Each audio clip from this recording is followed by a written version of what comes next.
Hi everyone, Nicholas Buffett here from sunny Cyprus, and today's tutorial is not really a tutorial, it's me being the student, and I'm going to be solving a complete past paper to try and help those students taking the Cambridge ICT 0417 examination. And the paper I'm solving today is a paper 2, paper 2-1 for May-June 2021.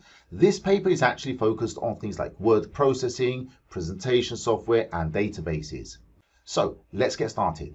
First of all, you can see the question paper I've got here, and I'm going to scroll down and I'm going to be looking at this part here. And it says you have been supplied with the following source files. So you should be given these files here. I'm just going to highlight all of these. And the first thing that you need to do is to put all of these files in a folder in one location. Everything has to be in the same folder, and make sure you create any new files in that same folder. I have my folder here, you can see it here right now, and I've got all my files inside here. Okay, so let's go to the first part here. So first part is to open the J2121 evidence RTF, and we want to make sure that our name, center number, and candidate number will appear on every page of this document. We're then going to save this document with this file name. So it's going to be the same file name with our candidate number towards at the end of it, tagged on at the end. So I'm going to do that first. So I'm going to go find the file. Here it is here, J2121 evidence RTF. Double click on this to open it. This is my evidence document. It doesn't say where to put my details in, so I'm just going to put this in the header.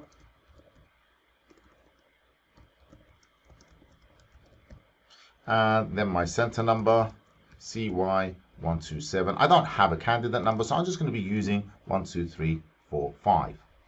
Okay, and then I'm just going to double click inside this area here to make sure that my header displays what I want. Perfect. Next step, let's save this. We're going to go to File, Save As. Now, we want to save this in the file type of the software that we're using. So this is a Word document. I need to change this from rich text format and make it a Word document. And I'm going to add my candidate number 1, 2, 3, 4, 5 at the end there. Chances are that I might miss something throughout this paper. It is a big paper, so forgive me if I do. All right, there we go. I'm just going to minimize that and then go to the next part of the question. So the next part is task 2. It says here you're going to edit the document to help organize a triathlon. A corporate house style must be used. Now this is important. And again, please read all these little details that they give you, these little paragraphs or these stories about a company or whatever. There's usually some hidden information there. We're using corporate house style. It must be used. 3 paragraph styles have already been created for us. Okay. An additional paragraph style must be created and applied to the document as instructed. So we're obviously going to be asked here to create another style. All right, so let's begin. Open the file J2121 Triathlon RTF. The page setup is set to A4 portrait orientation with do not make any changes to this. So yeah, let's be careful with that. So let's just open that up first. So it's the J212 Triathlon. Here it is here. Now, obviously, I'm going to have to save this at some point. It's going to have to be saved as a Word document. So I'm just going to read ahead. The TN body style has been created, stored, and applied to the body text in the document. Again, do not make any changes to it. So it's basically asking me not to change anything yet. Save the document in your work area in the format of the software you're using. So that's going to be a docx with the file name evpack. Okay, so I'm just going to get rid of the highlighter there so I can copy that. Control C, go to my document, File, Save As, and make sure this is a Word document and give it the name evpack, which I've copy pasted. Now you could type it in, but you know what my typing's like if you've been following my video tutorials. And yeah, that's it, save. And I can see that's been saved because at the top here it's got the name of the new file, evpack.x. Perfect. Okay, let's go back. Place in your evidence document a screenshot to show the file has been saved. Make sure there is evidence of the file type.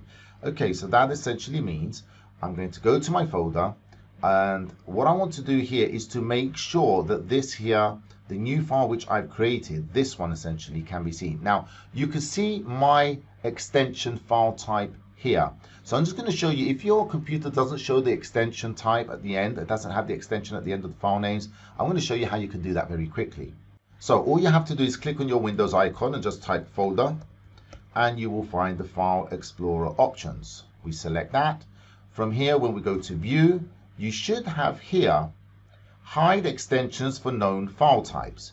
Now, if that's ticked, then you won't see the extension. So if I tick that, and when I click OK or Apply, you can see the extensions now of my file names have vanished. So I don't have that evidence. Well, I can, but if I want it to be displayed in the Explorer, that's what I have to do. So hide extensions for file types, just remove that tick, Apply, OK, and there are the extension file types. Now, the best view to have whenever you're trying to show that you've got the files in a location you've got is going to be the content view. The content view is fantastic because it gives you a lot of information like the size of the file, when it was modified, so on and so forth. And this is really good if you have to show any work that you've done for, let's say, paper 3, and you've created some images and you need to show the dimensions or the size. So I'm going to take a screenshot of that using my snipping tool, or Windows Shift and S. And I'm just going to take, I only need this little bit here. I don't need all of it. I'm going to go to my evidence document and paste that there. Perfect. Now make sure your screenshots are big. Not too big, but make sure they are readable. For me, I'm using a dark mode of Windows. That's a bad choice. I just didn't think about changing it back right now. Because it doesn't look as good when you print it. So don't use dark styles. Try and keep the normal format with the white background. It prints better. Okay, so next step, I'm just going to minimize that and go to my question paper. So I've done evidence 1. I'm just going to highlight evidence 1 to make sure that I know I have completed that. Next, remove any page breaks from the document. Now, this is a new thing that they have done. And the reason why they're doing this, if you look at this document when I opened it up, if I zoom out, can you see you've got these blank spaces here? Okay, and that's because there are page breaks. Okay, so to see the page breaks really easy, you want to go to the Home ribbon. And here you've got the Show Hide button, this thing here. Okay, so let me just click on my document, highlight it. That's the Show Hide button. When I click on that, it will display all of the enters, but it will also display page breaks and spaces. So if I scroll down, there you go. Can you see here? We've got a page break here. So I'm just going to double click on this. And the page break is simply a character. I can just press delete on my keyboard and it's gone. And look at that. Automatically that gap has vanished and the document has come up. So I'm going to scroll down and see if I've got, there's another page break. Double click and delete. And let's scroll down. Do we have any more? No, that's it. That's it. 2 page breaks. Okay. And I can just remove the show hide icons from there now by clicking on that button there. Okay, let's go back to question paper. So I've done that one as well. Finished. Right. Place in the header your name, center number, and candidate number right aligned. Let's do that quickly. And then place in the footer automated page numbers center aligned. Make sure that the header alignment matches the page margin. No other text or placeholders are included in the header or the footer areas. Header and footers are displayed on all pages. Okay. So I've got a dual screen here so I can be seeing what I'm supposed to be doing. So the first one is in the header. So place in the header your name, center number, and candidate number right aligned. So I'm going to write my details. And my center number. And then my candidate number. And I'm just going to go to home and just click on right align. So that's on the right. Then in the footer, so I'm going to scroll down. So remember, to enter the header area, you simply double click in the top margin. There you go. And that opens the header and the footers. And I'm going to click in the footer area. It says automated page numbers center aligned. So I'm going to go to the home. I'm going to go to center align.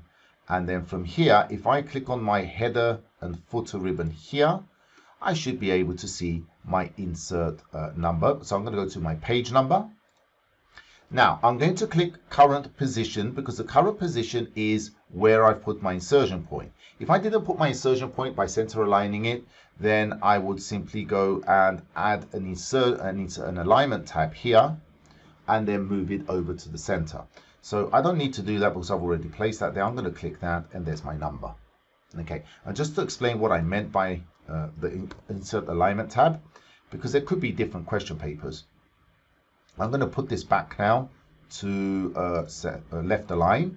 So if I wanted to go to the right, if I put now header and footer, page number, and I add my, where is it, page numbers, so bottom of page, and I put this here, okay, puts it on the left. If I want to move it to the center, I make sure that my insertion point is to the left of the number, and then I can go to insert alignment tab, choose center, click OK, and it moves it there. So that's just a different way of doing it. Okay, and we've now finished this part here. That's all done. Next, at the start of the document, enter the title. So I'm going to click to copy this. Now, I don't suggest you copy things like this. Sometimes it's best to just type them in. But for time's sake, I'm just going to do it like this. So I'm going to go to the start of my document, and I'm going to show you why it's not a good idea. I'm going to press enter, scroll up, go up, and then press paste to put that there. Now, if it had copied exactly from my PDF, then it would have made this bold, and I don't want it to be bold. Okay, so that's why it's a good idea always to really just type things through, type them in instead of copy pasting. Okay, let's go back to a question paper. There's going to be a lot of coming and going here. Right, so that's done. The next part is create and store the following style, basing it on, and here's the really important one, basing it on the default paragraph style. Okay, so we're going to have a look at this here. It wants this title. I'm just going to highlight these, and it has to have these things here. Okay, so I'm back into my document. The first thing I want to do is to open up my styles. So from home, I've got my styles here. We can see some of the styles which have already been created by, when they created and gave us this document. I'm going to click on this little arrow here, the more options button here, and I'm going to click on that, and that's going to open my styles window here. Now I want to create a new style, so I'm going to come down here where the plus button is. Now, of course, there are different ways of creating styles. This is just the way that I teach. I'm going to click on this new style button here, and now I get this thing here. Now, we're going to notice what style is being used first of all, and I can do that simply by looking at, when I click, if I just close that for now, if I click here where I've got my insertion point, I can see that the style that's being used is the TN body. It's always good to know that, and you're going to see why in a second. So I'm going to click on this plus new style here. I need to give it a name. The name is going to be TN, and that's going to be a dash title. Now, the style is based on paragraph, that's fine, but what we want to make sure is that it is based on normal. Okay, so the style type is a paragraph style, but it's based on normal. It has to be normal. Why was it not normal just now? It was on TN body. The reason why it was on TN body is because my insertion point is here where the title is, and when I added the title, because all of this document has been formatted already, pre-formatted and given to us, styles have already been applied. So it's saying that it's going to create the new style based on the style of where your insertion point is now. And my insertion point right now was on the TN body. Now, you have to change that, otherwise your style will be wrong. So this is going to be a brand new style right from the beginning, and I'm just going to click on normal. Next, it says it has to be a font of a serif type. So that's Times New Roman. Always use Times New Roman for serif. So I'm just going to type that in. There we go, Times New Roman. The size is 34. So it's always Times New Roman for serif and Arial for sans serif. It then wants center aligned, bold and italic. So that's going to be bold, italic, center aligned. Single line spacing, no spaces before and no spaces after. Now, so I'm just going to go to here, format, paragraph, and I want single, that's single line spacing, 0 spacing before and 0 spacing after. Okay, so that's that. I'm going to click on OK, and OK, and look at that. Look what it's done now. It's already applied that for me. Now, it looks like I've done a little bit wrong there, so let's just go have a look. I'm going to click here where my TN title is and just modify it and see what, there you go. It hasn't taken the size, the 34, I didn't press enter. There we go. It looked a little bit small. That's better. That looks. So if something looks amiss, just double check it. Okay, so that's already been applied for me. Because why? My insertion point was on this line, and since I created the new style, it's applied that style as well. Okay, so that's that being done for me. And let's go back to the question. It says here, apply the TN title style to the title text entered in step 4. Well, that's already been done. We saw it happen automatically. Evidence 2. Place in your evidence document a screenshot to show that the style settings have been defined for TN title style. Okay, so let's go back. I'm going to open my styles again. I'm going to go to TN title and I'm going to modify. Now, you can't do this unless you've already created the style. If you do it, for example, if I was creating the new style now and I did everything and I did it from here, it could say on your one create, and that basically means you haven't created it yet. So it's always best to save, make sure it's there, modify your style, and now I can take a screenshot of that. Controls, you're going to use Windows button, Shift and S, or you can just use the snipping tool, which I like to use, and just take a good screenshot of that. Now take all of this and you're going to put this in your evidence document. Okay, let's just close that, cancel on that, and I should be able to open my evidence. There we go, and there's evidence 2. Now, that might be a little bit big. I'm happy if you leave it like that. I'm just going to make it just a tad smaller. What you don't want to do is to do something like that, too small, making it really difficult for the examiner to read. So make it nice and large, okay, and the information that they're looking for is this information here. Okay, that's where all the information is. And that's what you should be checking to see that you've done the question correctly. Okay, next step. So, question paper. We've done the evidence document. 2. Select the subheading General and the following text up until including the paragraph ending competitors in each category. Change the page layout so that it is only this text is displayed in 2 columns of equal width with a 1.5 centimeter space between them. So, General. Here's General. So the easiest way to do this, I find a lot of my students trying to do this, clicking and dragging down and trying to find what they're looking for. The easiest way is this. Click one time, place your insertion point right at the beginning before the word General. Scroll down so you can find what it is you're looking for, competitors in each category. That's down here. I'm going to hold the Shift button down and press with the mouse. Here, click. And that's going to select the 2 points in between.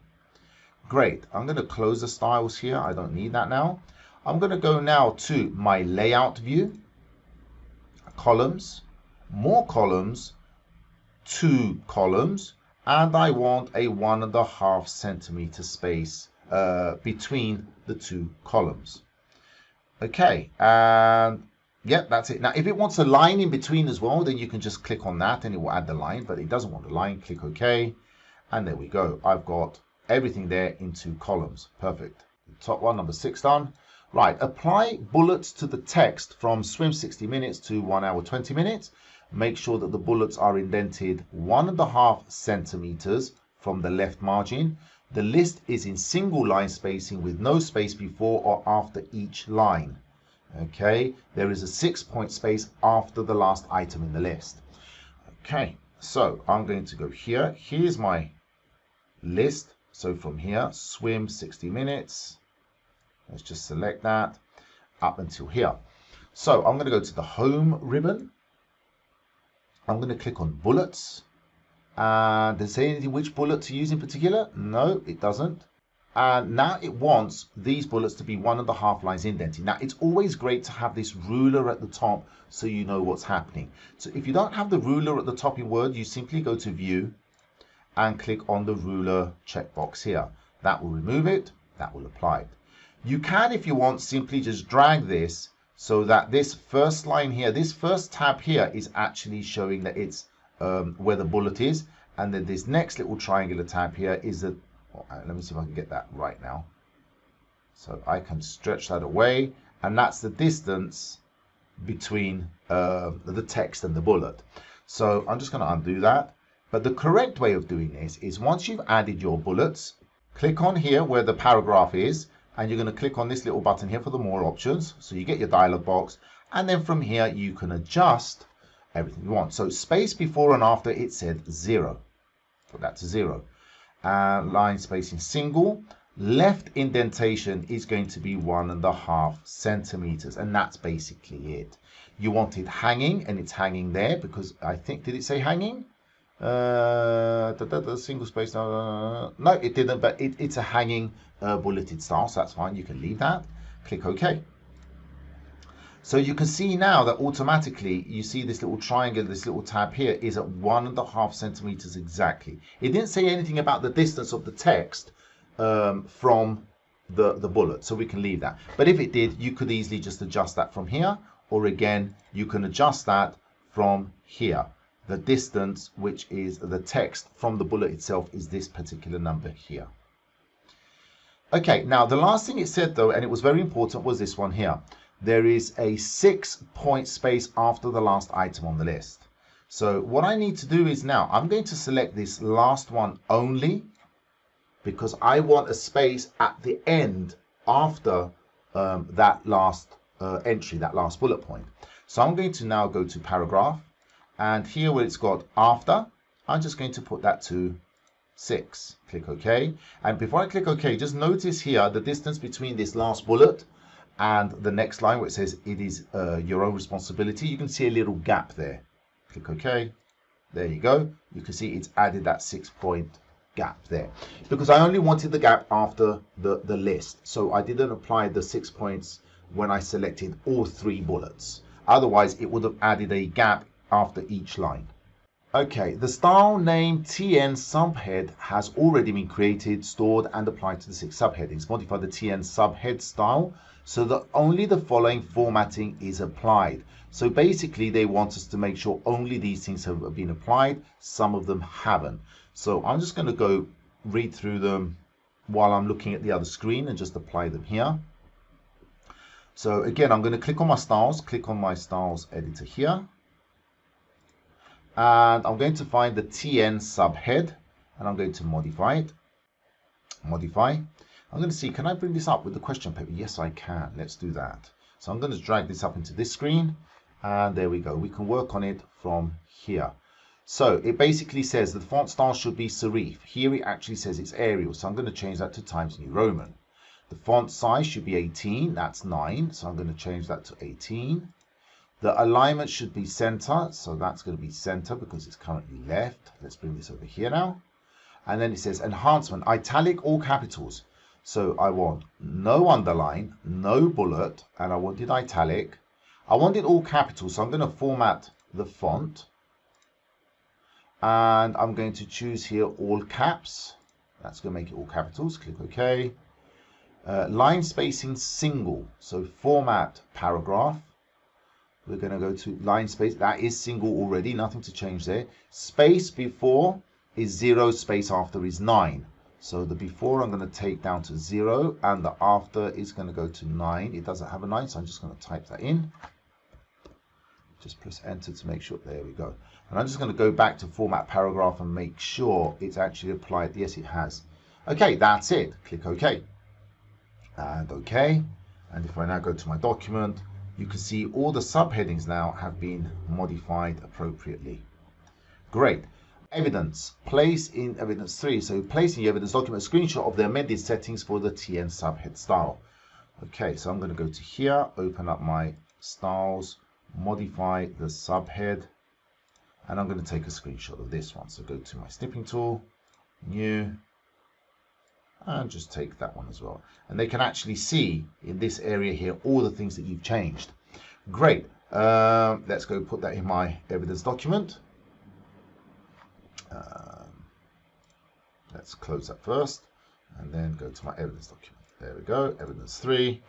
Boom. Now you can see here it's got the title evidence 3 here and the actual evidence at the bottom. I'm just going to bring that down using the enter. There we go. Okay, make sure that the title and it makes it easier for the examiner. Be nice to the examiners. Now then, I'm just going to make that big enough but not too big. Next, it says here format the paragraph that starts. This is an important part until it says so that it. is indented 1 centimeter from both the left and the right hand margins, displays an external 3 to 4 point black border. Okay, so this is an important part. That's what I want to go find now. So let's go here. Where is that? Oh, here it is. This is an important part. So I want to select this text here. I'm going to close the styles. Don't need that yet now.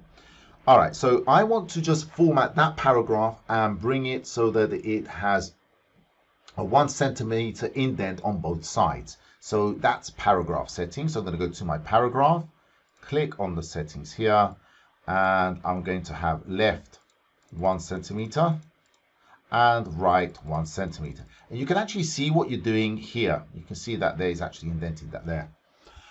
Okay, click OK. Perfect. And now I want to add a thick 3 to 4 point black border around this area here. So I'm going to go to borders. I'm going to go to borders and shading down here. So this is in the home ribbon, borders and shading, and that's going to open this dialog box. So I'm first going to choose the line that I want. So I'm going to choose a line which is between 3 and 4. So I'm going to choose 3.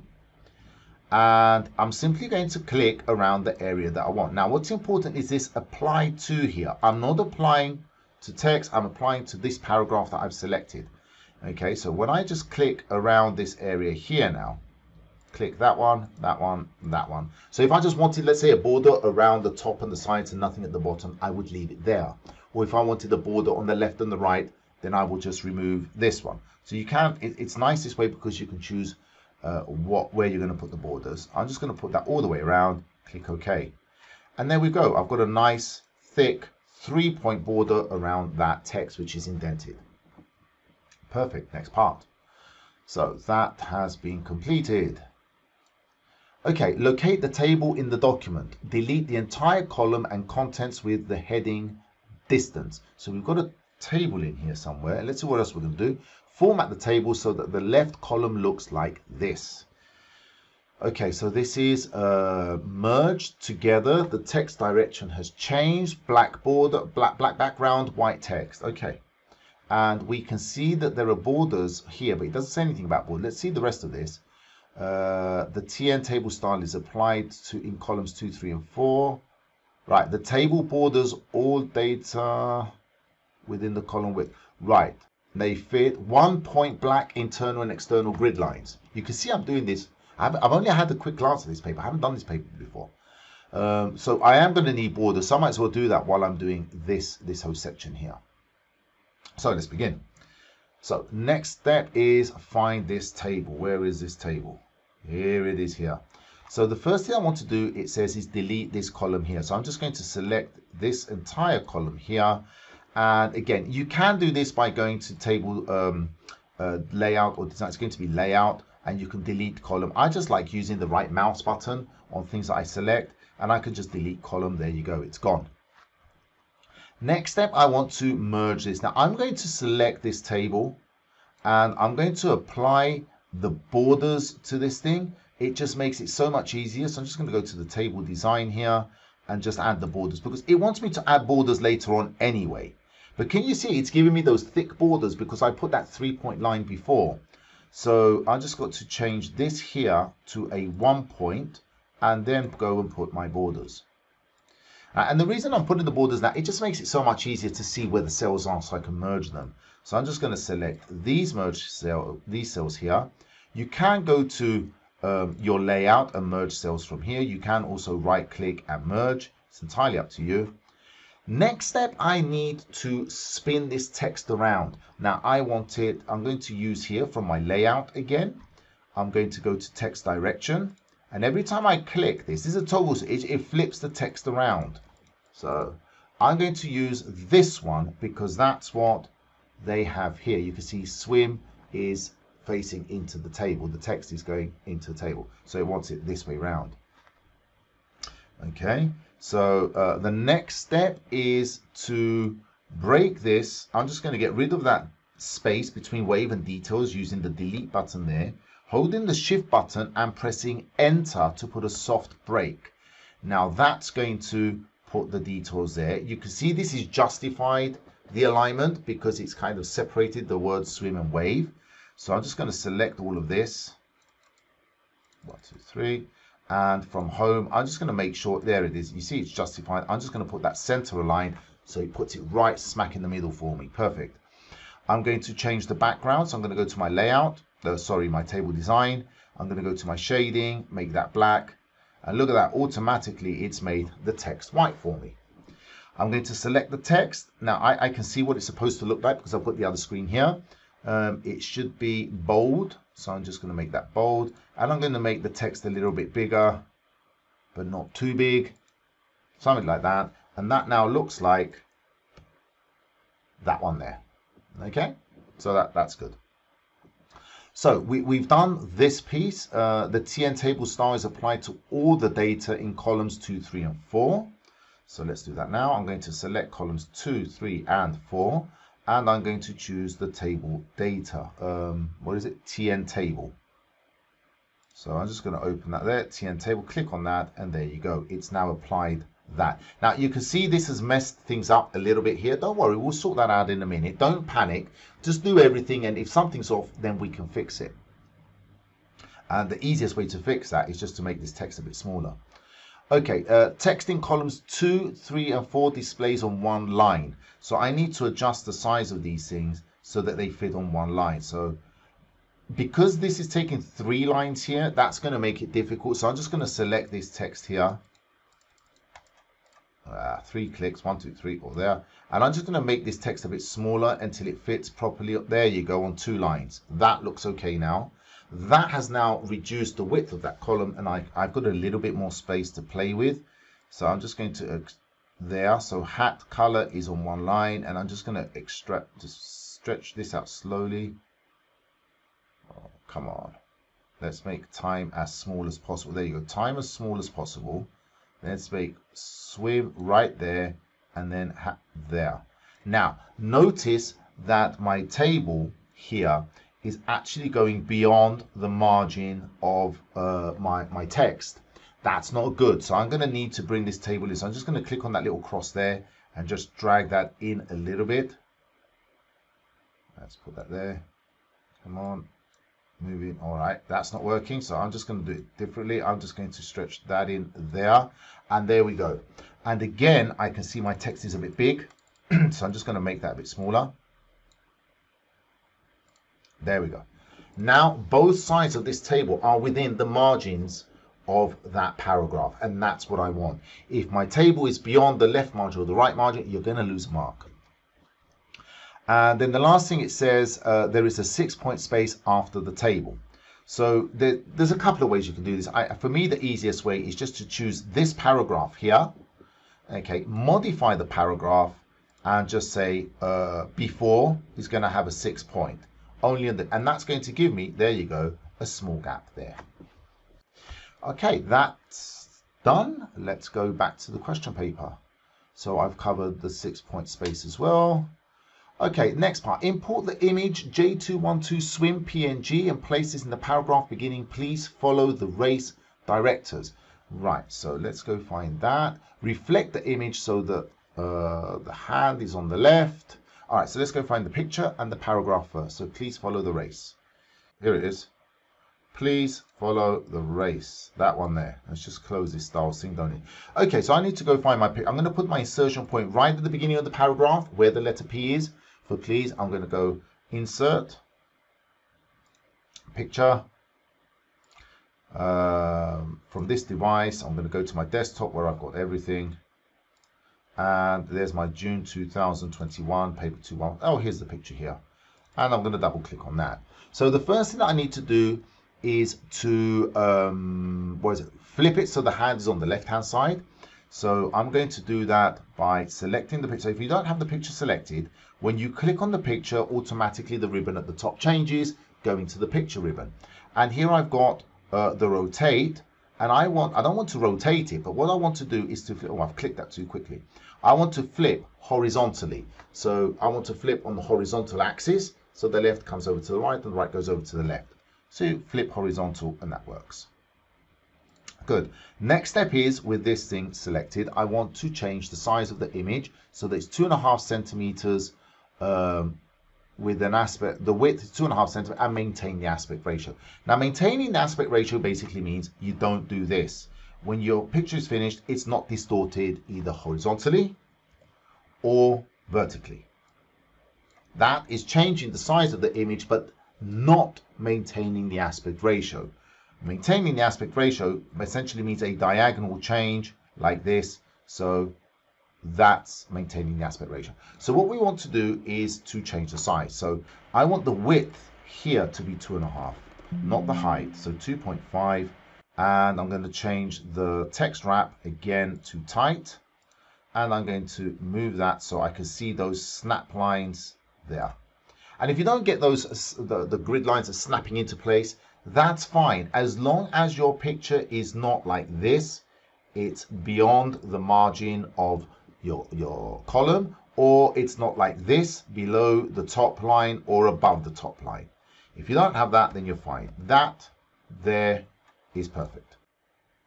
Okay, so we've finished with that. Now we're going to just do a quick proofread of the document. Make sure we don't have any widows or orphans. Make sure everything looks nice and tidy and they're within the margins. Essentially, that's what all of this is saying. Okay, so let's just explain very quickly what widows and orphans are, because this is the first tutorial which I'm actually giving you on a complete past paper. We might as well cover that. So essentially, a widow or an orphan is something that looks like this. So let's say on this page here, I had this one word there, and then the rest of that paragraph is down here. This is known as a widow, and that's known as an orphan, this part down here. So we don't want that, so I'm just going to get rid of, undo that. Also, we don't want any split tables. Split table will basically mean where you got half of the table in one column and the other half on another column or on another page. We want to make sure that the table is in the same column on the same page. So basically, that's it. It says save your document. Just have a look. Save the document using the same file name and format used in step 1. Well, we've already saved it, so we're just going to just click save at the top, and that's it. And then print your document. I'm pretty sure you can handle that part. So I'm just going to click a quick save there, and that's it. I've finished with that. And simply to print, you're going to go to File, Print. And guys, since I'm here, just always have a look down here and see what it is that you're printing. Make sure that here you can see it says 2 or 3 pages. It doesn't say 2 or 300 pages. The next part is going to be databases. Here we go. And the first thing it says is you're now going to prepare some reports. Dates are to be imported in the format of day, month, year. I've highlighted that for you. So you don't want the American format, and you really don't need to worry about this, especially if you're using Microsoft products. It's going to identify the date format. Then it's going to be day, month, year automatically for you. And we're going to be importing this file here. This is a CSV file. We're going to import that as a new table. Now, I like this paper because we're going to be importing 3 tables. And it's going to be really comprehensive. So it's going to really cover nearly everything that you need to know as far as paper 2 is concerned.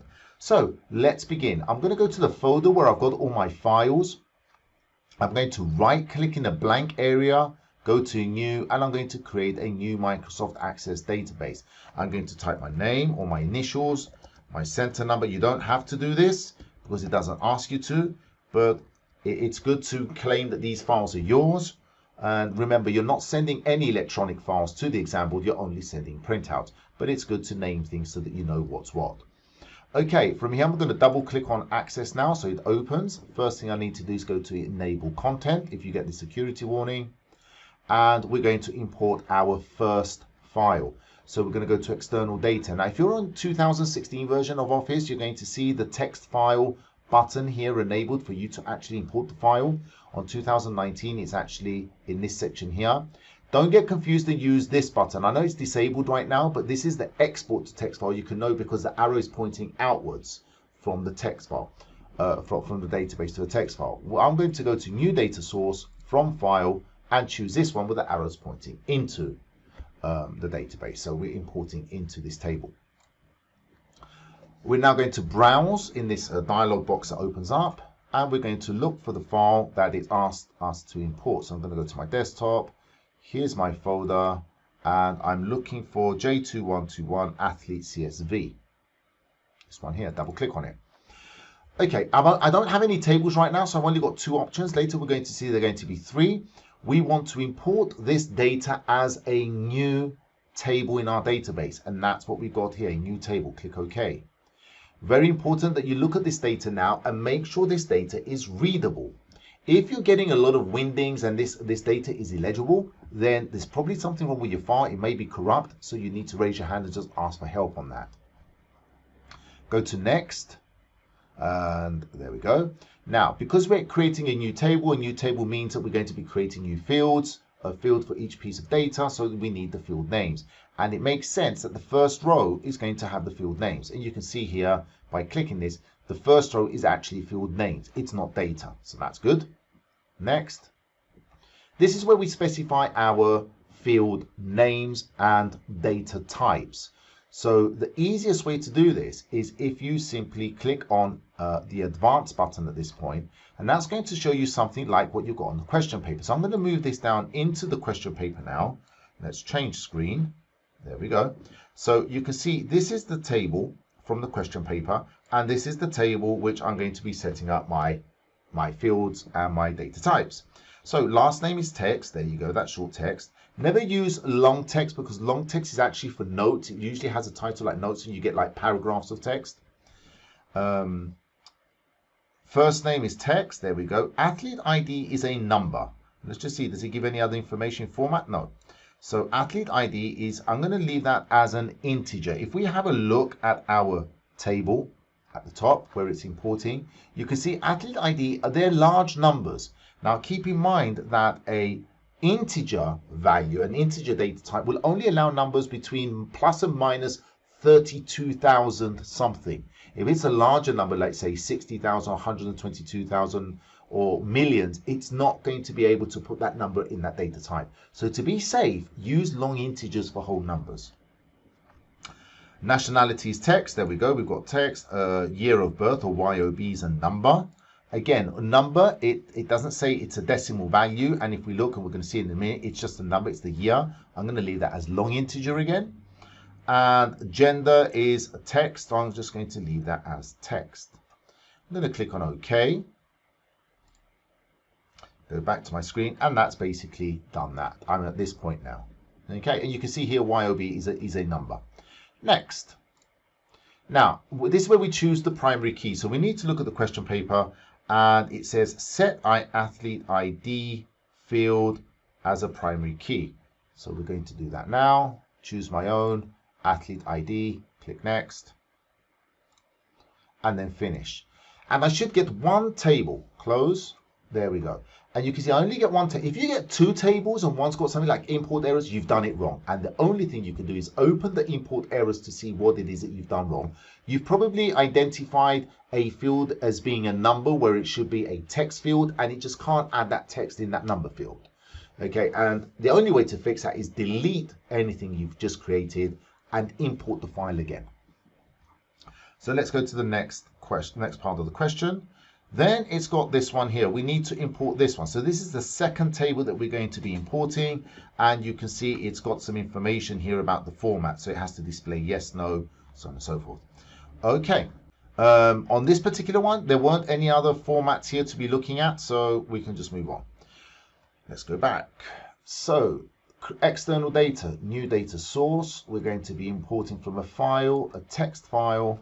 And you can see now, because I've got a table here already, I get three options. This middle option here is if you've been given a table and then they ask you to add data to that table, then you're not creating a new table from that data. You're going to attach it. You want to append it to an existing table.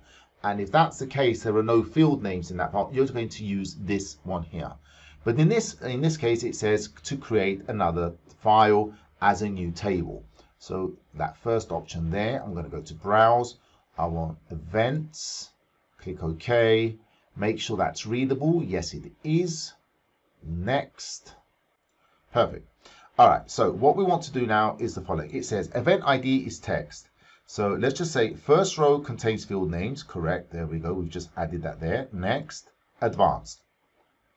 And here's my table. Okay. Now, event ID, short text. Location is text. Location is text. country text, country text. Always make sure you're following these. I get some people saying text, text, text, date, and they go text, text, text, date. They might actually switch them around. So just make sure you're correcting the data types for the correct field name. Date is date time, and that should be DMY. We're going to have a look at that in a minute. Right, swim, it says long integer. It says it's a number. And if I have a look at the data here, swim is actually an integer value. And we can see that there. So I'm just going to use a long integer. I'm going to bring this up here now since we've done that. Bike is a number. If we look, bike has got decimal values. So it doesn't actually tell us it's a decimal value, but you have to see that from there. So I'm going to go to bike and make sure that's a double. Double or single, doesn't matter. It just determines how many decimal points can go after the dot. And single actually puts quite a few anyway. Run is a decimal. Water temp is a decimal. Air temp, I'm going to assume that's a decimal. If I'm not sure, I'm just going to click on OK and just scroll over a bit here to see the rest of these. So I'm just going to go to advanced again so I can continue. So air temp is a double, and yes it is. Now wetsuit, that's Boolean. It says, there you go, wetsuit is Boolean. Yes or no it should display. So just make sure wetsuit is not a long integer. It's actually a yes no field. And race director, that's going to be short text. And IOC code is again short text. Click OK. We're done with that. All right, that's basically done. I'm going to click on finish. And I'm going to go back to my other screen and then click close. And here's my other table. Now, this time, because there's a few things I need to do, for example, the Boolean has to display yes, no. If I open this, instead of yes, no, I'm getting check marks. So I'm going to go to my home, go to view, design view. I'm going to go to the wetsuit, select yes, no, and I'm going to go to format and make sure that is a yes, no, and go to the lookup and make sure that's a text box. Okay, save that. And now when I go to normal view, you can see I'm getting yes and no instead of the checkboxes. So that's good too. And if I check my date, you can see the date here. That is day, month, year, because here it's the 14th and there's only 12 months in the year. So that's good too. I can close that.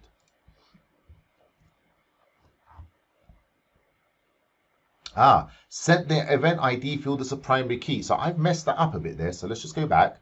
And I'm just going to double click on this. And yeah, there's nothing wrong with fixing it as long as you notice it. I actually rushed and I clicked finish and it added another field as an ID field. So I'm just going to do this.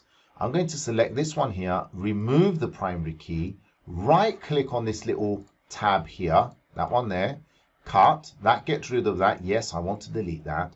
Select the event ID and just put the primary key field there. Okay, I kind of did that a little bit hastily. So click save and that's good. We're fine with that now.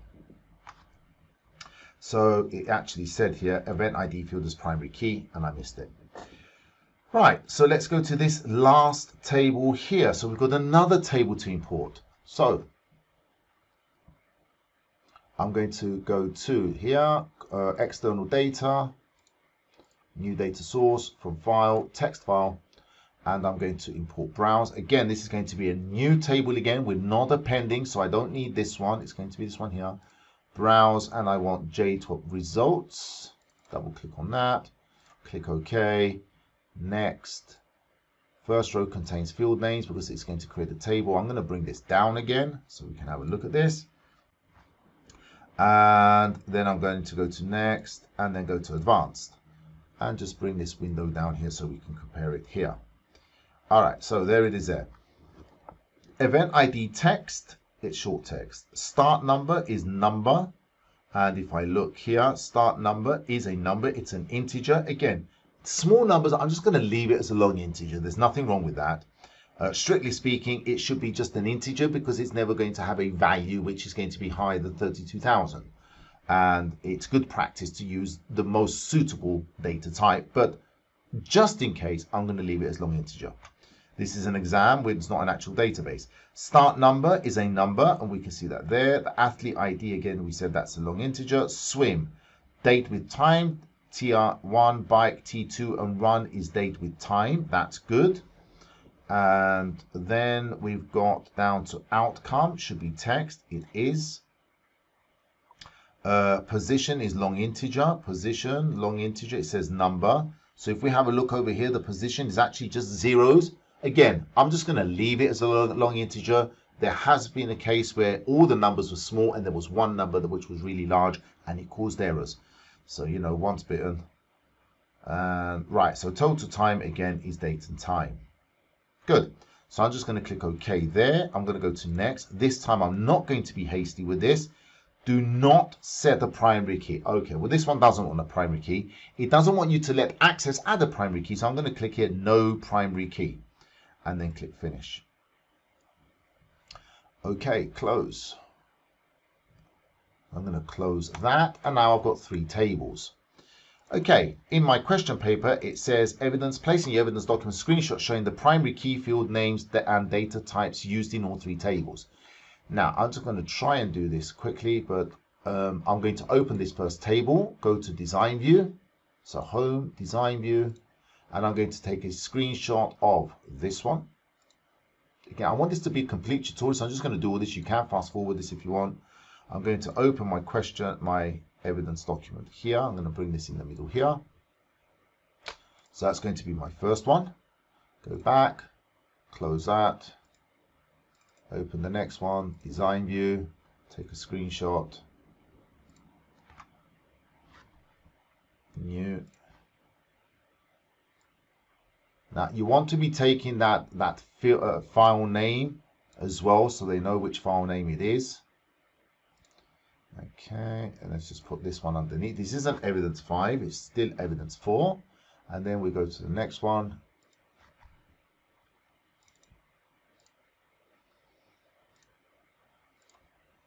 Take that file name, there we go, and add that in there as well.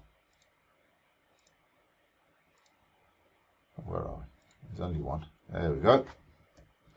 So 3 tables added there. So all these primary key fields and the data types are all there. Perfect. Okay, let's move on. Let's just close that. Okay, so that's been done, and that's been done. Right, create a one-to-many relationship as links between the athlete ID field in the athlete table and that. Okay, so I'll just read this out while I'm doing this. So I'm going to go to database tools. From database tools, I go to relationships. I'm going to add my 3 tables because I need to create relationships between these 3 tables. I'm going to expand that, that, and that. Just make sure all of these fields show.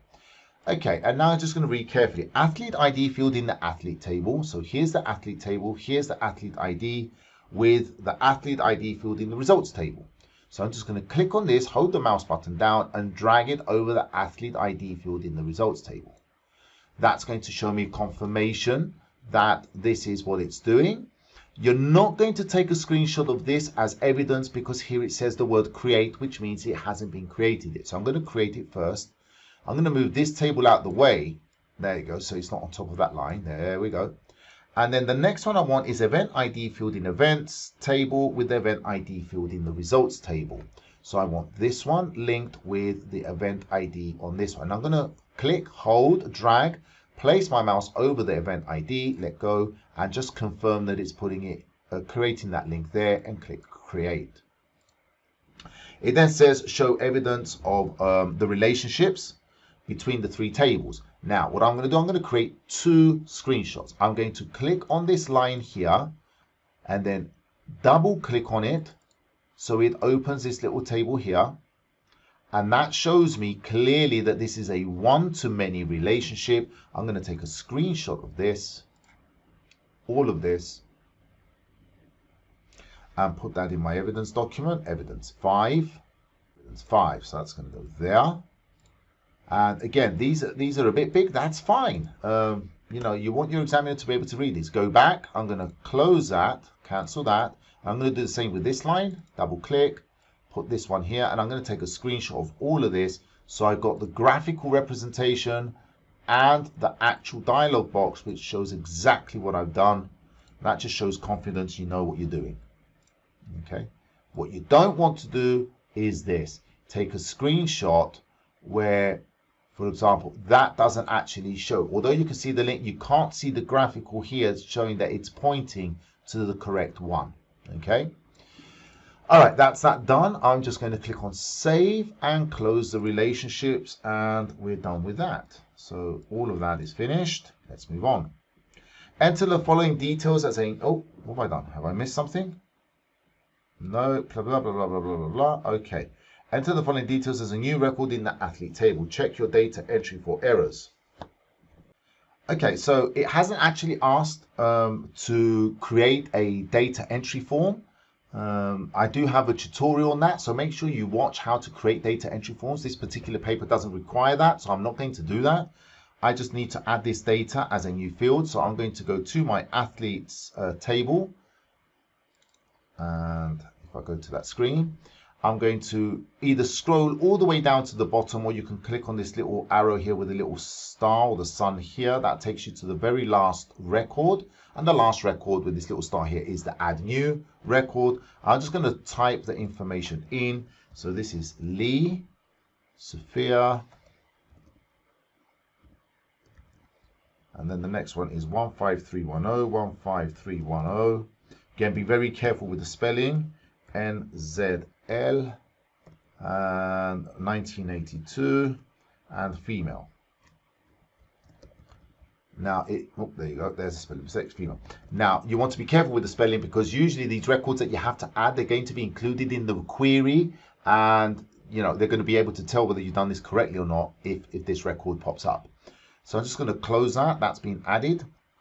It says check your data for errors, save the data. And then the next thing is, it says here in the results table, the record with the athlete ID 15318 and the event ID MX, that one, we need to change the records on there. So we need to change the swim time, the T1 time, and the position.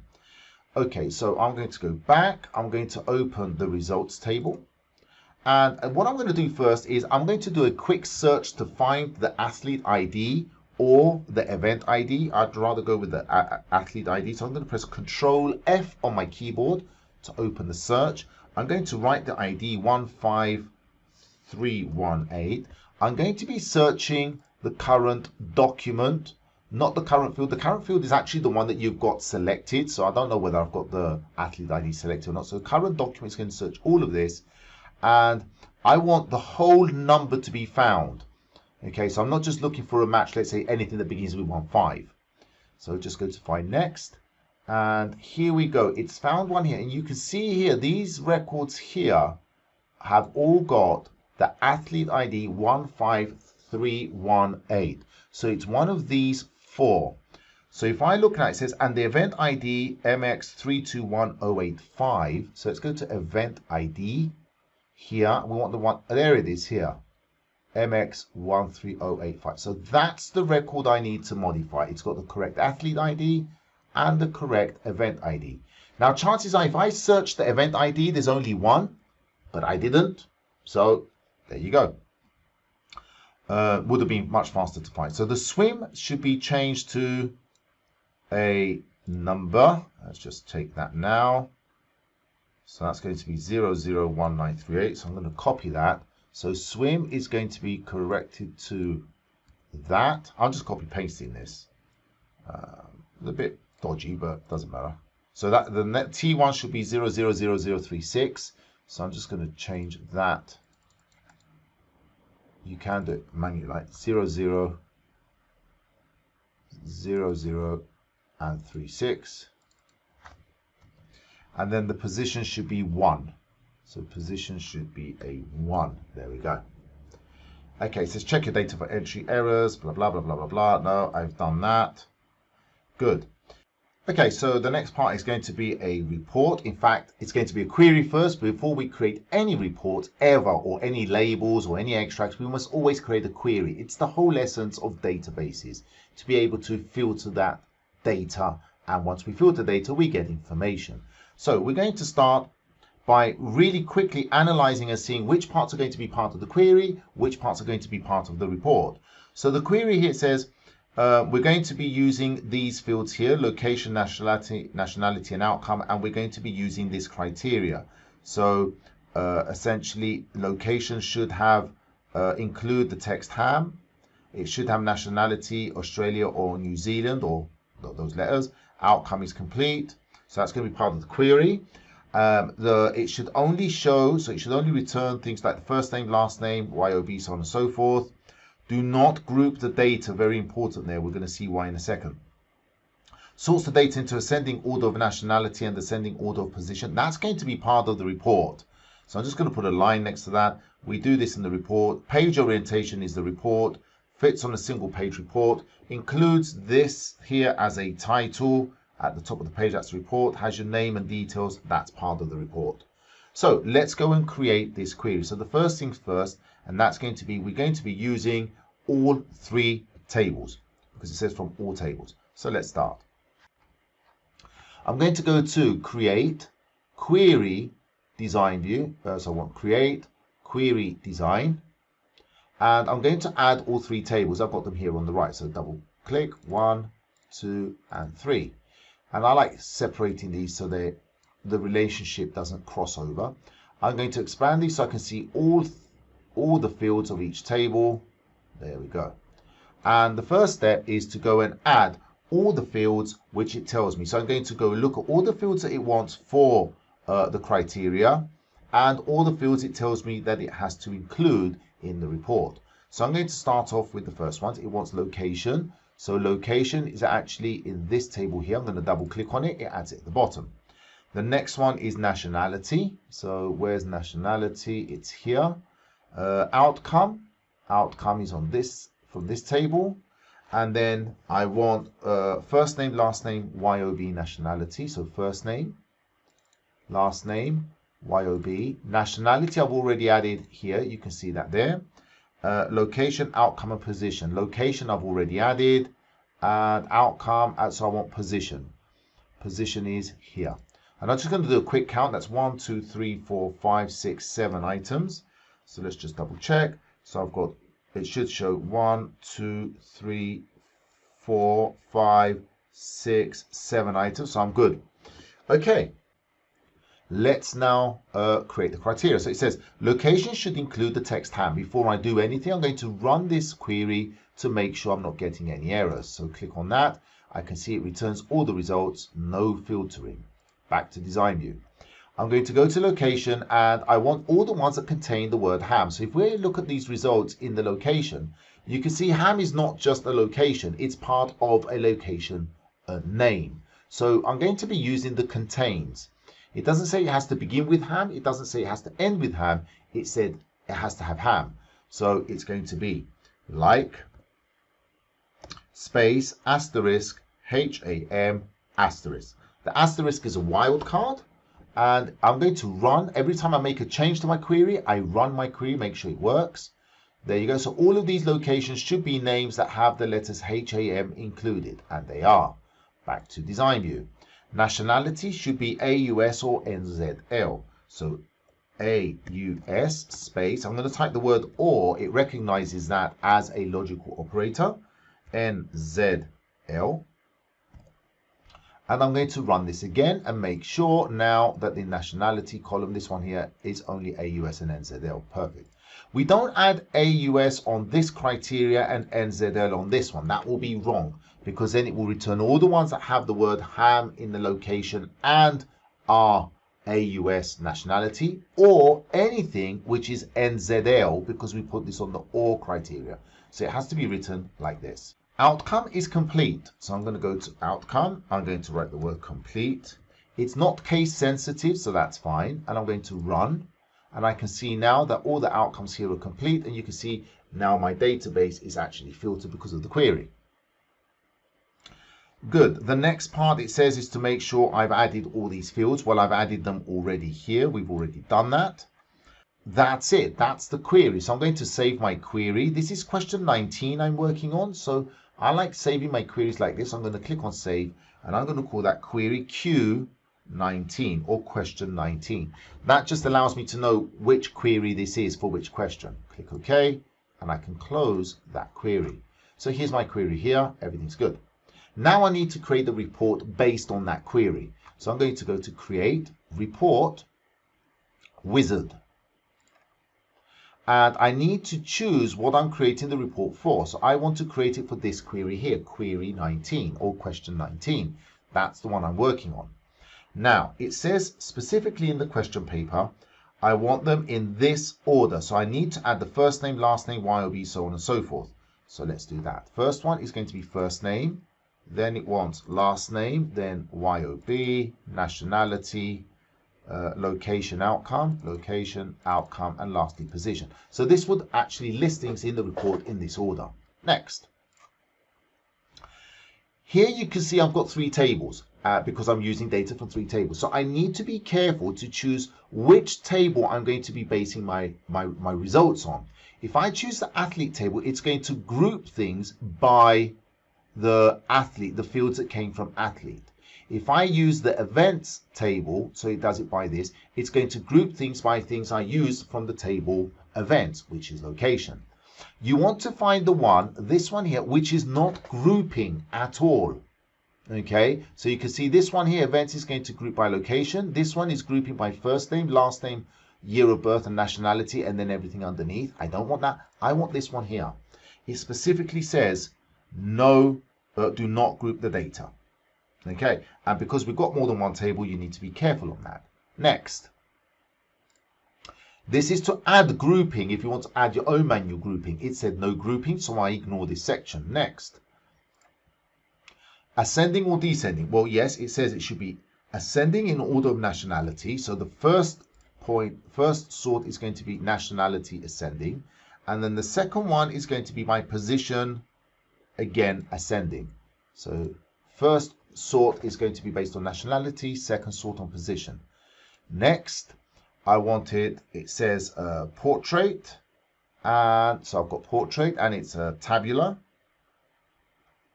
It said that there, so if you want to have a quick look at that, there you go. Produce all table as a tabular report. They will always really be tabular. The other ones don't really make that much sense for me. There's probably a purpose for them, but they look like a table. A report should look like a report, easier to read. Next, the title. Now you can type the title in now. I'm just going to copy my title from here because my spelling is horrendous. You probably know that by now. So I'm going to copy that, go to here and paste it there. I was hoping I'm going to be able to paste it, but I can't. So I'm going to have to type it. Oceania and results. Now you don't have to put the title here, but you can. Preview the report or just go to design view. I like previewing first, so I'm going to go to finish. And that gives me an indication of the things that I have to fix. For example, I can see the year of birth. The field is not big enough. That's why I'm getting the hashtags. The title here, position, it's being chopped off. So that's not actually big enough. So I'm going to need to modify this so it shows everything nice and clearly. So I'm going to close the print preview. That takes me to the design view. And now I'm going to start modifying these things here. So I'm going to click in this blank area and just draw a small square over nationality. Or you can do this by clicking on nationality, holding the control button, clicking the next one. This will allow me to adjust the size of the label and the data at the same time. So they're aligned one on top of each other. So I'm just going to move that over to the left. And every time I make a change, I'm going to be viewing to see what it looks like. So there you go. That's not being chopped, and that's good. Back to design view. I'm going to select the next one, position. I'm going to expand that so the whole word is visible. Let's have a look. Yep, you can see I've got a big gap there. So I'm just going to adjust that quickly by selecting that and that. And making that a bit smaller. There, that. And then bringing this over here. First name was pretty much okay. I think it's got quite a bit of a gap, so I'm just going to make that a bit smaller. Bring the last name over here. Year of birth, that's where we had an issue, so I'm just going to expand that and drag it over a bit. Let's have a look at this now. There we go. So that all looks good. I'm going to scroll down to make sure nothing is being cut off, especially these long location names. They look good. Fine, so now we can move on. So, sorts the data into ascending order, nationality, ascending or position. We've done that. Page orientation portrait fits on a single page wide. Now your report may be 50 pages long. As long as all the columns are on 1 page wide, that's what's important. So don't try and squash everything to fit on 1 page and making everything so small the examiner can't read it. It says wide, 1 page wide. Includes only the text Oceania results as a title, has your name, center number, candidate number on the report. Doesn't say where to put it on the report, so you can put it anywhere you want. Okay, from my report, I'm going to go to design view. And here in the page footer section here, we've got a couple of objects. I don't need those. I never use these objects. Whenever I want to add something, I'm going to add my own label. And because I want to add my details, it's going to be a label, not a text box. If you add a text box, then what it's going to do when you run the report, it's going to require some input from the user. So you always want to make sure you're using a label in these circumstances. Whenever you want data to appear on the report, just as a label, then use as a label. Draw your square there, type your details.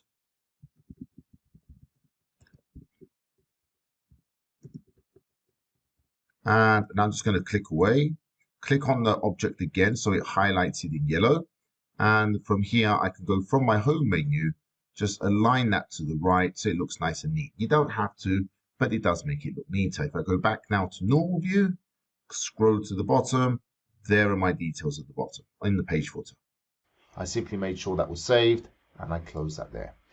Right, the next part of the question is another report. And this is the wonderful thing about this. You're going to do 2 reports.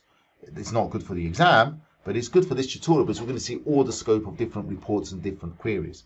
So this next one is question 20. We're going to do exactly the same as before. We're going to identify what is part of the query, what's part of the report. So very quickly.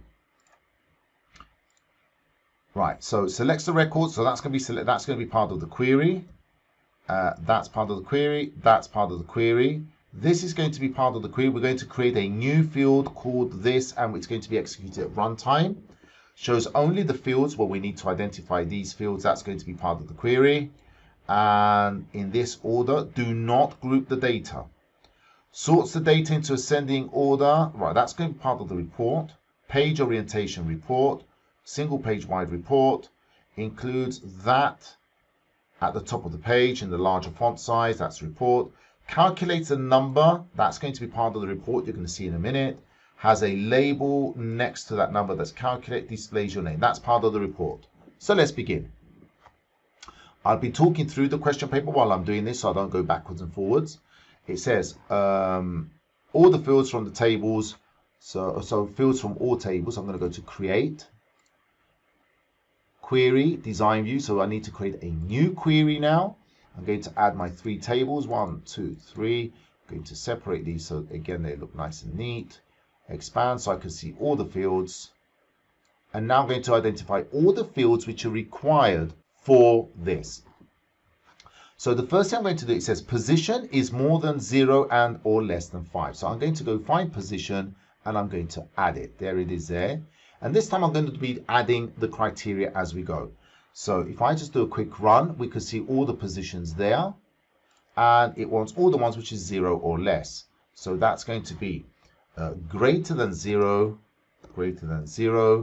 and, so that's the logical operator, and less than or equal to 5. So that's everything which is greater than 0 or 5 or less. And that's what the question says. So I'm going to run this now, make sure that works. There we go. So all of these are greater than 0 or 5 or less. Perfect. Next one. Gender is female. So let's go find gender. Gender is here. I'm going to put female here. Run the query. So now I've got these 2. You can see my list is shorter now. It's only the females and the position greater than 0 or 5 or less. And right, so that's that part. Then it says contains a new field called total transition, which is calculated at runtime. To add the contents of T1 and T2. So it's going to add these 2 numbers together. Format this to display as this. So I want to create a new field called total transition. So let's go do that now. So I'm going to right click in this next blank one here in this first cell, and I'm going to get build. If you don't see the term build there, just click away and try it again. So if you click too high, you're not going to get that build available. So I'm just going to click there, right click, build, and you should see the build dialog box. Now I want to multiply T1 and T2, add T1 and T2. I can see that T1 and T2 are part of the J2121 results table. So I need to find that table here. So the tables are part of a database. Here's my database. They're in tables. Here's my table. I want the results table because that's where T1, T2 is. I'm going to double click on T1. It adds it in the expression builder. I want to add that, so I'm going to put the plus sign to T2, double click on T2. And you can create any calculation here that you want. Click OK. So now I'm going to run this and see if that's done something or if I get an error. So I can see here it's added the values together. Okay, but the title is expression 1. So let's go back. Here where it says expr1, I'm now going to delete that, but be very, very careful you don't delete that colon after expr1 if you see that carefully there. So I'm just going to select that, delete that, and write the title it wants. And the label should be total underscore transition. Transition. There we go. And now I'm going to run that, and you can see I've got my correct title at the top and these fields. So now let's move on. It then says, shows only the following fields. First name, so I want first name, last name, location, swim, T1, location, swim, T1, bike, T2, run, wetsuit, total transition, and position. Wetsuit is here. Total transition is what we just created here as a new field, and position. Correct? Yes. Now, notice there's what it doesn't want. If we look, it doesn't want the gender. Can you see? So if I go to my question paper, it wants all of these things here, but it doesn't want what it's looking for here, the gender. Okay, so if I go to this, I do need the gender so that I can filter based on female, but I don't want it part of the results. So I'm just going to remove the tick. Essentially, it's still going to apply that filter, but it's not going to have that field. And always make sure that you've got only the fields that it wants. So I'm just going to click on run. I've already just saved this. I didn't have that set displayed. I've done the quick save and I've named this as Q20. So I've saved this query as Q20 as it is question 20. So we're going to go to run. Just to make sure everything is working fine. There we go. All my titles are there. All the data's there. So now I can just simply click on save again quickly. It's saved as Q20 and close the query. The query is now finished. I now need to create my report. So I'm going to go to create report wizard, and I'm going to add the items as they are listed in the question paper, as they're listed in this section here in that order. Okay, so first name, last name, location, swim. First name, last name, location, swim, T1, bike, T2, run, wetsuit, total transition, and position. Now, if you didn't remove the little tick underneath the gender, I think it was, yes, the gender in the query, and you would see it here, you just don't add it to the report, and that's absolutely fine. You don't have to remove that tick. You can just make sure you don't include it in the report. I'm going to go to next. Now, again, here I want to make sure there's no grouping because it says no grouping. So I'm going to choose the table to create the report based on this table here because there's no grouping. The other two, you can see there's grouping. Next, I don't want to include any grouping of my own. So go to next. It wants here, as far as the sorting is concerned, sort data in descending order of position. So I'm going to choose position and change that to descending. Go to next. Landscape is the orientation. Tabular, it actually says it should be a tabular report. Just have a quick look at that. There it is there. It needs to be a tabular report. It always will be a tabular report because the other ones really, they end up looking like a table. Go to next. And I want my title here. I can add my title now. I can add it later, but I might as well just add it in here from now. So that's going to be top female triathletes.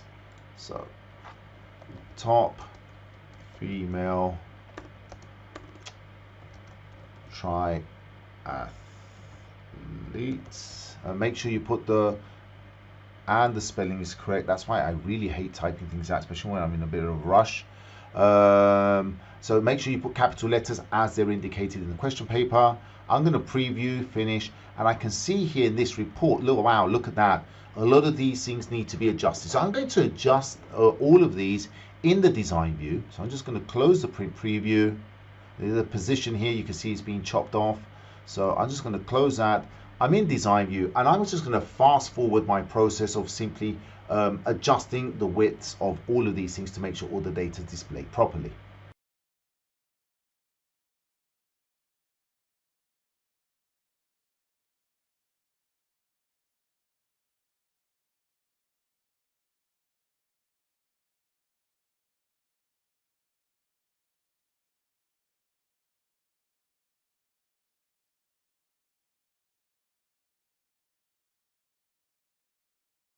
Okay, so we can see here all of this data now fits in nicely. It's a little bit of a tedious process. I've got a little bit more space here in location if I wanted to, but it do take the time to actually make everything look nice and neat. Make sure nothing's cut off, otherwise you will lose marks. Okay, last thing I just wanted to do is just to make, as it said, make the title a bit bigger. So I'm just going to expand that, select it, go to the home, and just make my text size here just a little bit bigger so it really stands out, because it said to make sure the title is a larger font.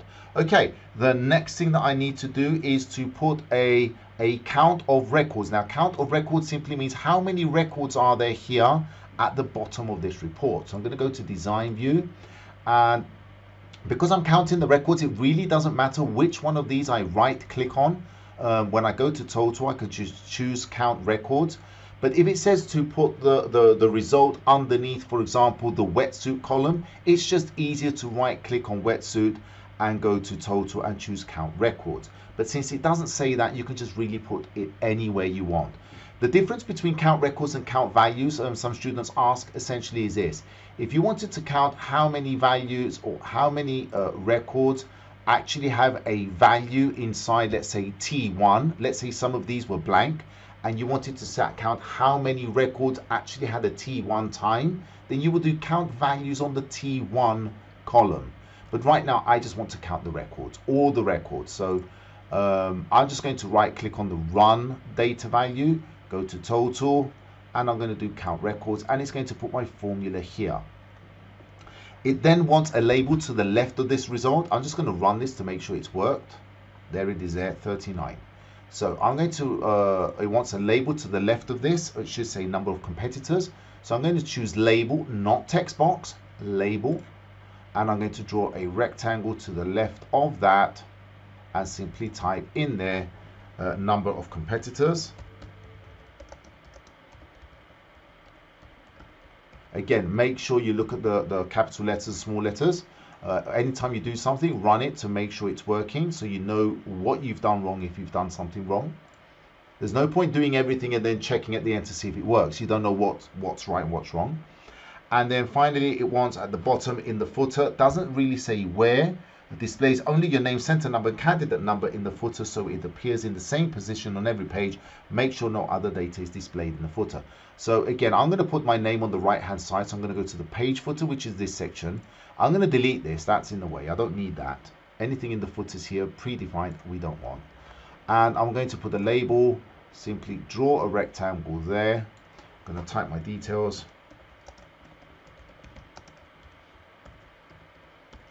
And my candidate number and center number, and I'm going to click away, then click on the box one time, go to home, and just, you know, align it to the right so it looks nice and neat, so it's in line with everything else. And that's it. You need to print your report. So if I now go to view, there's my report, all perfect, and at the bottom my name, the title, the records, everything. So simply print the report. Remember, when you're printing, file print, especially reports in Access, do a print preview and have a look down, see how many pages are you printing. If it says 50 pages, then you've done something wrong. 2 pages, and you can see that that's fine. Okay, so you will go ahead and print that. I'm not going to print. The next part of the question says to show evidence of the formula used to calculate the total number of competitors. So I'm just going to go to the print to my design view, and that's that formula there. So I'm just going to open my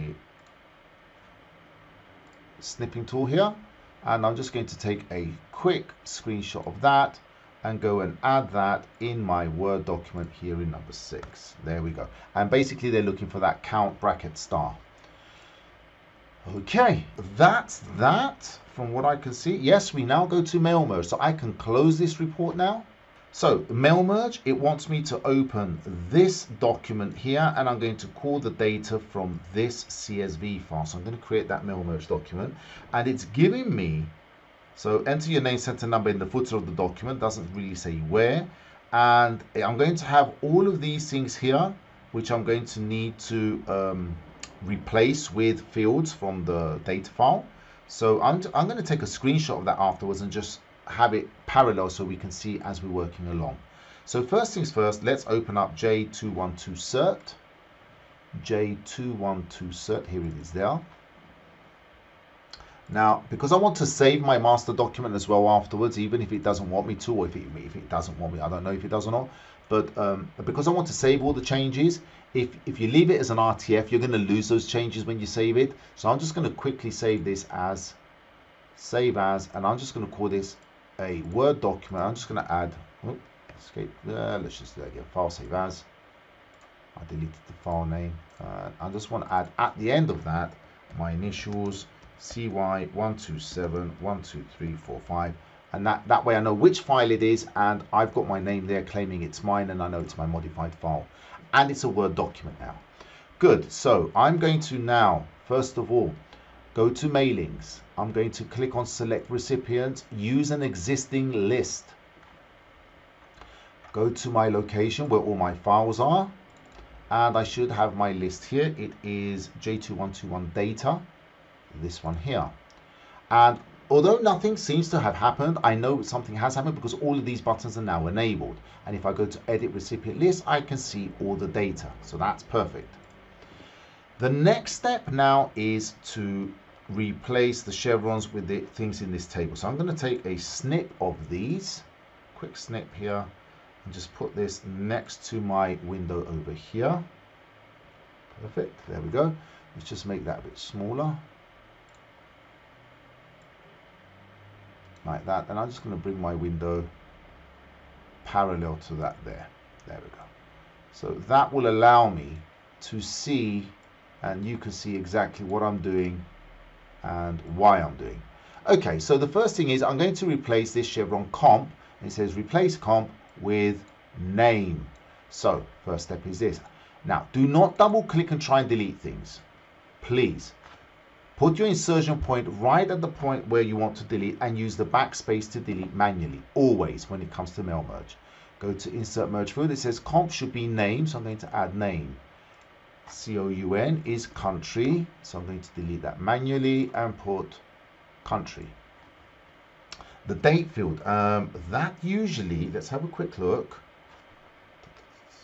Yes, now the date field, it says to replace it with this date format, and the reason is it wants it to add automatically today's date. So you need to use quick parts to do this. So we're going to leave the date until last.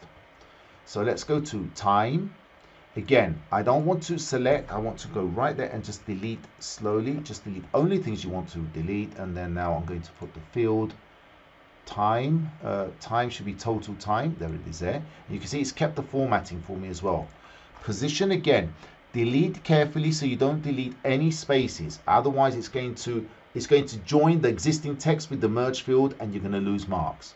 So pos is overall position, so that's going to be overall pos, and then I want gen, again delete carefully there. Gen is male female. GPOS, GPOS, it says with gender position. And then these ones here are actually the sports, so that's going to be swim. That's T1. Again, you can see, although I'm pretty safe here, there are no other things to delete or spaces. I'm still using the backspace just for the, because I'm used to doing it that way. T2, make sure I don't over delete something. And that's going to be run.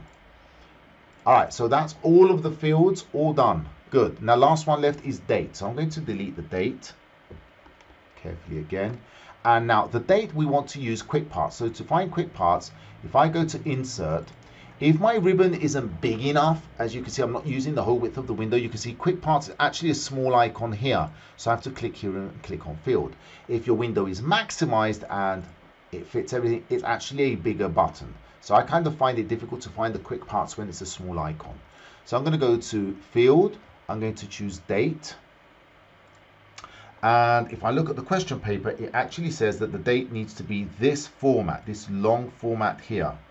Okay, so how do I know which format it is? Well, essentially, as I start clicking on dates here, I can see the format that it's using up here. So I'm going to click on them one by one to find the one that it wants.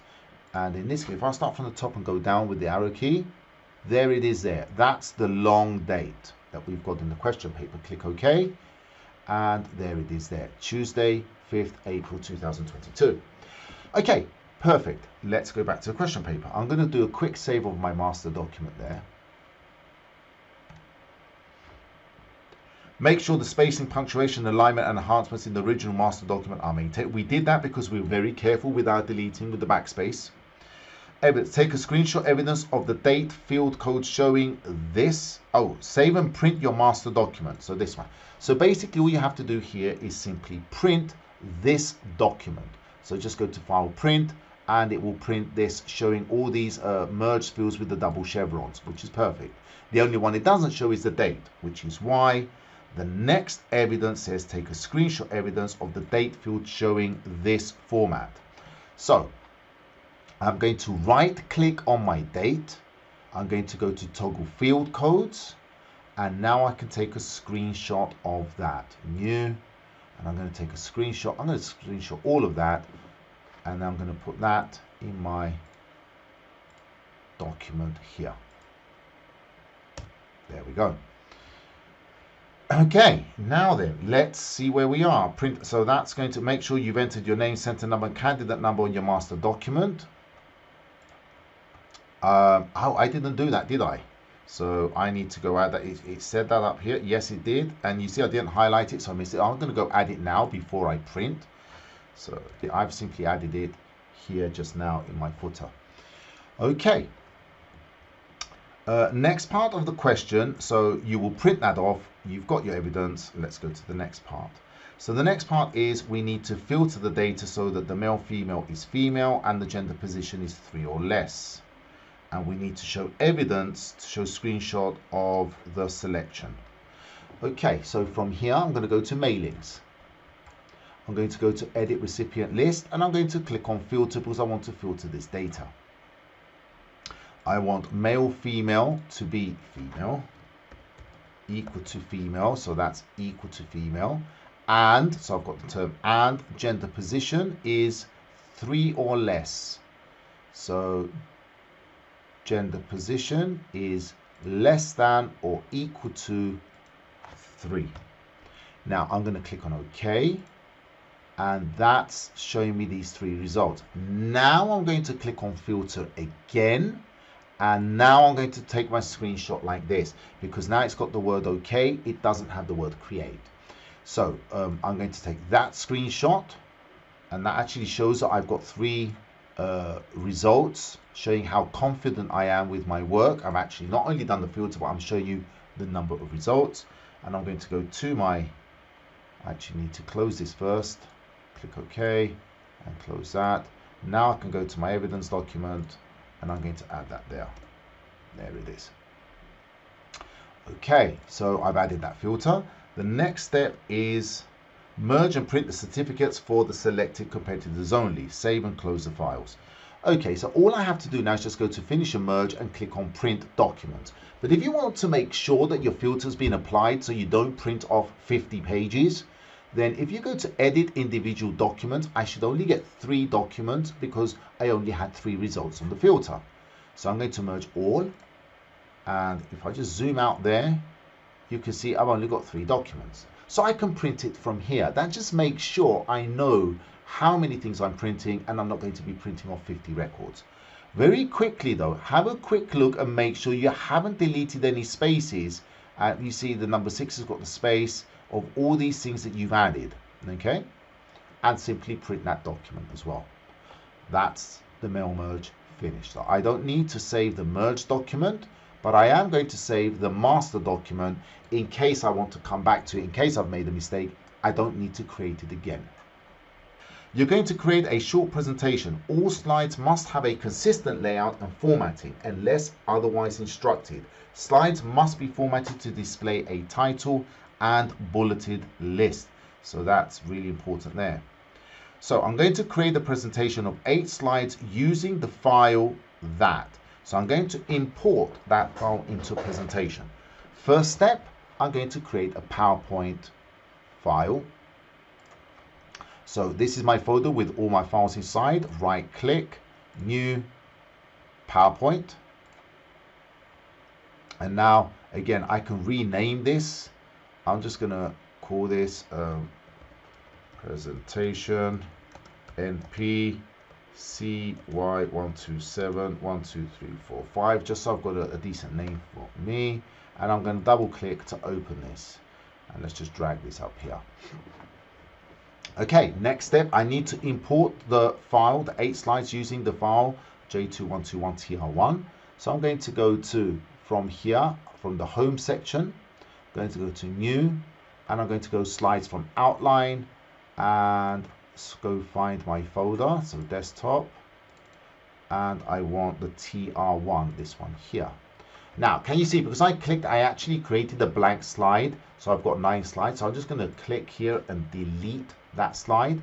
So I've only got the imported slides, okay? And we can see all the slides have got the title and a bulleted list as it said. Next part, right, on slide 1, enter your name after the text overview presented by. So we're going to go overview presented by. I'm going to click here. Would help if I learned to type my name at some point. Enter your name after that, so I've done that. Use a master slide to display the following features. So I'm going to go to slide master. So I'm going to go to view, slide master, and be very careful, guys. When you open the slide master, it's not going to open it on the right layout. It's opening here, for example, the title and text layout. You want to scroll all the way to the top and select this master slide layout here, the theme slide master, because anything you add here will be added to all of the layouts, and that's what you want, because all of your slides must have these components. So make sure you choose this first one at the top. It should have automatic slide numbers on the top right.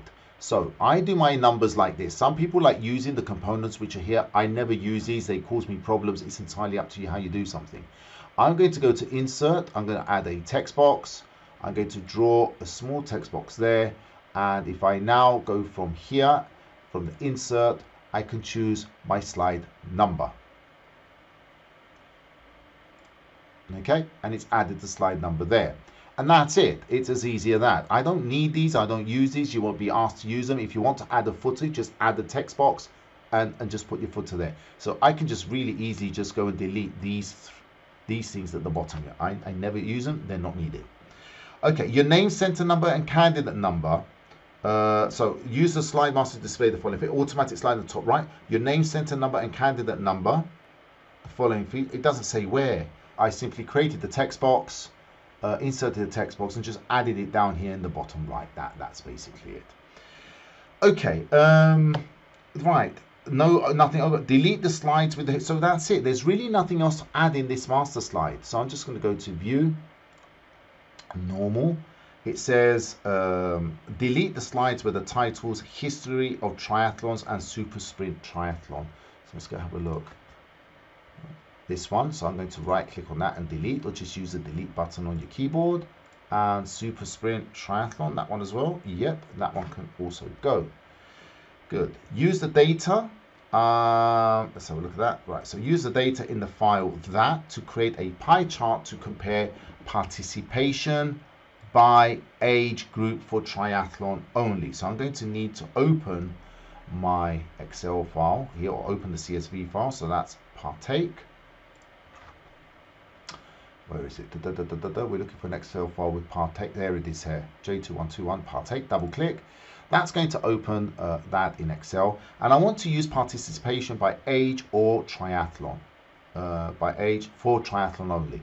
So I'm going to select all of this, including that empty square there. Hold the control button and then choose the row for triathlon. So you have to select the same amount of cells for the titles at the top. And this blank one here is really interesting, because that's really what's going to help you.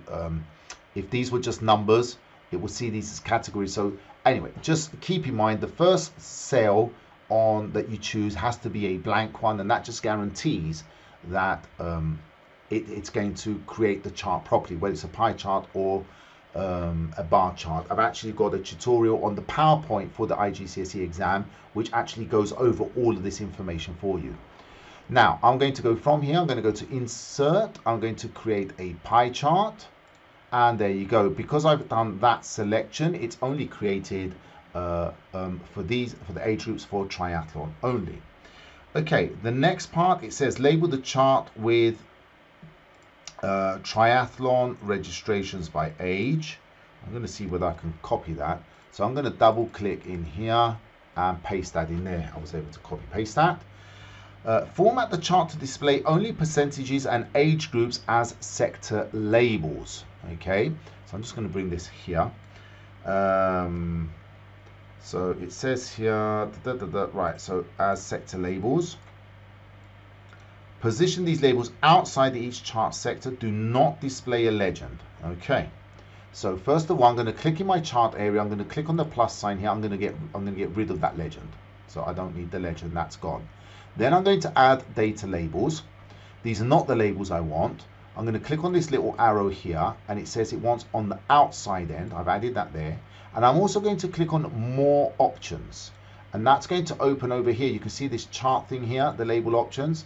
I can now expand that and decide what I want to be put as a label.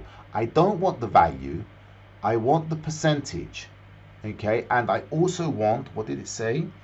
Percent and age groups. So I'm going to put the, let's see, is it the category name? There you go, the category name. So I want category name and percentage. If you're not sure which one it is, just keep adding things until you find what it is that they want. So let's say they wanted the value as well. So that's the value 20 and that's 10%, but it doesn't. It just wants a category name and the percentage. So that part is done. I've removed the legend. Emphasize the age group with the largest percentage by pulling only this sector away, right? So we want to pull this large sector, the large sector, away from the rest of the pie chart. Now to do this, I'm going to click one time in my pie chart. If you just click here and drag, you see it does that. So if you want to make sure it works, just click one time, click again so it only selects this, and then you can just pull that away. Okay. Okay, place the chart to the left of the bullets on the slide which has market analysis. So I'm going to right click on this, copy this, go to my PowerPoint presentation, go to market analysis. I want this to be on the left. So I'm just going to drag that over here and paste, Control V, paste my chart in over here. And I'm going to make that bigger. And just make sure none of this is overlapping. I want to make that chart big enough so that the percentages and everything show. There we go. That should be fine. Okay. Make sure the data is fully visible, no overlap. Right. Apply the sound file J2121 cheer.wav to the slide with the title Ironman Triathlon. Okay, so Ironman Triathlon. Adding sound files is actually a new thing in PowerPoint, so I just want to bring that in here. I'm going to go to Insert. I want to go to Audio. Audio on my PC. There it is. There's the file J2121 cheer. I'm going to double click on that, and there's my sound file here. Okay, and if I click away from that, you see my ribbon changes. When I actually click on that sound file, it actually appears. So it wants me to so that it plays, the sound plays automatically as the slide appears, showing your evidence document how you set it to play automatically as the slide appears. Okay, so I'm going to click on this. I'm going to go here, instead of click sequence, I'm going to tell it to go automatically. Okay, and that's it. And you've got other things as well here, so like loop until stop, hide during show, so when you're actually playing this, it doesn't show this controller. I've done that, so I'm just going to take my screenshot now. Let's just click on screenshot again. There we go, new. And I'm just going to take a screenshot of that section there and put that in my evidence document there. And that actually shows, and let's just bring that down. So it goes with the picture. There you go. Okay, that's that done. Save the presentation. Oh look, we finished. We just got to print. So printing in PowerPoint is really important, so be very careful. So I'll do this as well with you now. So print slides 1, 2, 3 and 4 as handouts with 2 slides on the page, each slide filling half of the page. Right, so print this handout. Make sure your name, center number, candidate number are on all slides. So file, print. And I don't want all slides, I want pages 1 to 4. I can write that like that. And when I click over here, you see there's 4 pages, 1 of 4. Or I could write 1, 2, 3, 4. It's up to you. But that's really the wrong way of doing it. I don't want full page slides. I'm going to click here and choose 2 slides per page. Now, again, I've got a tutorial. If you look in my channel, I'm going to add it in the description as well. But I've got a tutorial which goes over PowerPoint presentation component of this examination, which covers all the areas, all the types of printing. I'm only focusing on this paper for this one. Okay, and so that's one. So I will simply print that, and that's fine. Okay, so let's just cancel because I'm not going to print that off. And then the last one is save and print your evidence document. That's essentially the evidence document which you've been saving up until now. That's it. If you've liked this video and if you want to, keep updated with any other new videos I post, make sure you like, make sure you subscribe. I'll see you again in the next video. Take care. Bye-bye.